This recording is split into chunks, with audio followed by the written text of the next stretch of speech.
So I'm going to start with this curtain fringe tutorial with my fringe section previously sectioned off. So I've gone in and determined where the high point of the head is. This is step number one, actually, is finding out how much hair you actually want to put into that fringe. So I'm going from the high point of the head, which is where the comb actually balances on the head. Hi, everyone. Good to see you. So I hope everyone's getting ready for Turkey Day. I know I am. I love a good turkey. So, okay, we're going from the high point of the head out to the corner of the eyebrow. And this is the maximum amount of hair you would want to put into a fringe. And then you can determine from there if you actually want to blend it into the rest of the hair. Now, I had a question earlier about how do you get the hair to push and stay in any area? So why would hair actually push and stay? And the answer to that is that hair will always be pushed by shorter hair. So we've all learned that short hair pushes long hair. And then also, one thing I like to add into that is that for every action, there's an equal and opposite reaction. So if we go in and we pull this hair forward and cut it and release it, it's going to go back. If we pull the hair up and forward and we cut it and release it, it's going to go down and back. So it really depends on where you want that hair to flow, meaning where you're going to pull the hair. So I'm going to go ahead and do a center part. And these are the 3 steps that are very easy. So I'll take this center part, which will subdivide that triangular section. So just right down the center. I'm going to take 3 separate triangles. So I'm going to take a small triangle right in the beginning, right in the middle. And then I'm going to, you wish I was in Florida. I'm coming to Florida in January. We're doing for KMS and Goldwell and on tour. It's going to be in Fort Lauderdale, and it's the last weekend in January. I'll be posting about it. So for this particular fringe, I wanted to travel down and back.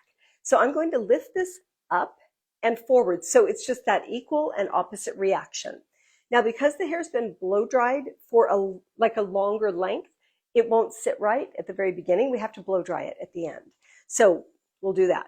So I'm coming up and I'm going to come in and I'm just going to cut it blunt so you can see how much softness you can get with this particular technique. So I'm going to cut this off. So right there. So now because I've pulled it up and forward, it's going to fall down and back. Okay, right there. So it's going to start splitting in that center. Now the next step is to take another triangle. So I've got my small triangle. I'm going to take a medium triangle, just moving back on that part, and then I'll finish with the largest triangle. So we're taking my next triangular section right there, equal parts on both sides. So let me get around front so I can see that. Make sure I'm even on both sides. And I'm going to pull this all into that center. So I'm just bringing everything up. I'm elevating it 90 degrees off of the front of the head. So coming in right here, and you can see my guide right there. Can you see it underneath there? So my guide is actually right there. My choice at this point is, do I want to cut everything at that point and have it all blend, or do I want to do a stair step? And I think, what do you guys think? Should I do a stair step or should I just cut it all the same length? You guys go ahead and vote. Okay, my comments aren't moving. Okay, there we go. Okay, well, let's do a stair step then. Okay, so I'm going to come in, making sure I'm in the center. And if I were in the salon, I would be using my mirror to gauge how close I am. Yep, okay, there we go. Step, step, step. Excellent. I like a good step. So coming in, I'm going to comb, and I can see my guide. I'm going to go 1 finger's length past that. So just sliding out beyond that. I still have my same elevation. I'm still pulling everything to the center and then cutting that off. Everybody's voting stair step because we can all blend, right? We all have done that one. Okay, so that is my second section. So I'm just sliding past. So if my guide is right here, I just slide 1 finger's length past my guide. My third section and final section is going to be my largest triangle. So now all I've done is I've taken all of the hair and it's all going to go into that same exact point. So everything's coming to the same point. I'm just sliding past where I was. So we'll go to the side so you can see that. Double checking to make sure I'm in the center, pulling all that hair up. This is actually kind of a fun technique if you wanted to go in and do the whole haircut like this. You could pull everything up and just let it blend. You can go really long. Okay. Oh, thank you. You guys make me feel so good. I did a, I don't know if I'm supposed to say it or not. I think I can. I was on earlier with Hairbrained, and I got to be on their podcast. So they were filming part of it. So I had to get dressed up a little bit. It's hard when you're home all day, you know, to get dressed up. It's like, why should I bother? But now I'm on with you guys, so that's why. Okay, so we're going to pull everything right off of the front. I kind of think of this like a unicorn. So if everything were a unicorn, I'm pulling everything right up into that particular point. So you'll be able to see my stair step coming in. Okay, there was my first guide. My second guide is right here. So I'm going to go to my third guide. So I'm traveling 1 finger's length past. So hang on. You used my method today. Nice. Aloha. My husband's from Hawaii. I can't get all this hair in my hand. There we go. Okay, there's a perfect image. You see the first length right there. Second length is right here. So there's my first, there's my second, and then this will be my third. Make sure we're in the center and cutting that off. Okay, so now what we have when I turn her around is we have kind of steps in the hair. Now we can choose to keep those or we can choose to get rid of them and blend. What this technique does is it gives you that option. It gives you the option to leave the hair a little bit longer. So I want to take a look at it. And I don't know, I think it's kind of fun to leave them a little bit. So I'm going to leave them. One thing I really like to use when I'm doing a bang trim like this, let's say somebody came in and you're doing complimentary bang trims in the salon. This is a new product from Conscious Style from KMS, and it has a clay base in it. So it absorbs oil, so it's really great for actually cleansing the hair before you do a bang trim if you need to reestablish growth patterns. So I'm just going to do that. And then blow dry this for the length it's at and for the shape it is now. So many times we try and force the hair to do something and it's not, the root area isn't cooperating. So just turn this on and blow dry this really quick. What questions do you guys have about this particular fringe? I would love to know. Let's see, when are you coming to Vancouver? Oh, you know what? I am coming to Vancouver, BC. It is I believe I'm in Vancouver in March. And we're doing another on tour. We're both in Vancouver and Toronto this coming year. So that's going to be really fun. The show's going to be awesome.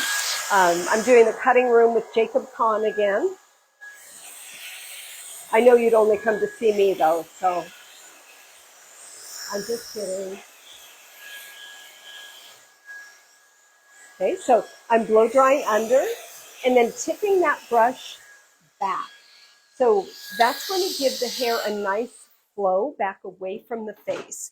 So all I did was blow dry under, and then as I was finishing my blow dry, I tipped the brush back and pulled it out of the hair. So the question is, do I prefer to dry cut this fringe? It really depends. I wasn't taking off that much length, so I would dry cut it in that instance. If I had really long hair, let's say she had long one length hair and it was a complete change for her, I probably would do it wet and then refine it dry. Okay, there we go. How about for straight across, then a drop out on the corners? So straight across and then it drops out on the corners. Do you mean bringing it together like I just did? You could do that. Or you could do a straight across and then pull it up and do a dropout. That would be cool. I think that would work really well, actually. Okay, so we've got that. So you can see right there. Let's drop the rest of this down so it connects with the rest of the cut. And then you could come in and just do a little bit of channeling. How far back is the bang on the top of the head? So the top of the head, it was as far back as the high point of the head. So my triangle started right where the comb starts to round off of the front of the head. So that's the maximum amount you would want to ever put into a fringe. If you go back further than that, you're going to catch this hair that falls on the sides rather than the hair that falls into that front quadrant. So like right in this area. So you don't want to take it too far back. Okay, so here we go.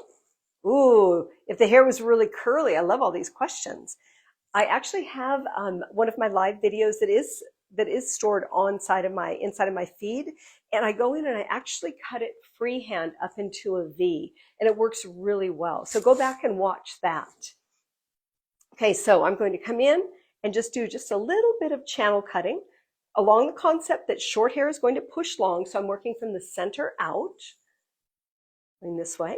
And once again, this video is going to be saved onto my subscriber channel on Instagram. It just started. So I think it's really cool. I've subscribed to several of my friends that have subscriptions and people I don't know. It's a great way to support the creators that are actually making money on Instagram, because it takes a little bit of time and work to put out content all the time. So yes, it is very much, well, this is kind of like a Bardot bang. For a Bardot bang, though, I would probably connect the first two so it would open up a little bit wider, and then do one that is longer. So that first triangle, I would pull that up, cut it off.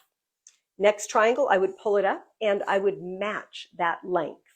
The third and last triangle, I would leave it a little bit longer, because remember, she had that little bit of hair that kind of went out to the sides. So will I please save this? Yes, this is going to be saved, but it will be on my subscriber channel. So if you do want to access it later, please subscribe. It's $4.99 a month, and you can cancel anytime. So you can go on and just watch it. And you shouldn't cancel though. You can cancel if you wanted to. Okay, so there we have just a very, very soft curtain fringe, and it's in that 3 easy steps. So the steps were, once you've got your sectioning, you're going to take a central vertical part, and the very center triangle is your smallest triangle, your front triangle. That's pulled up off of the forehead at 90 degrees, and you're cutting it blunt. The next triangle, we open that up a little bit. It gets a little bit bigger. Pull that up right on top of our first guide. Cut 1 finger's length longer. Third triangle, 1 finger's length longer. A little bit of channel cutting, and then working it back away from the face.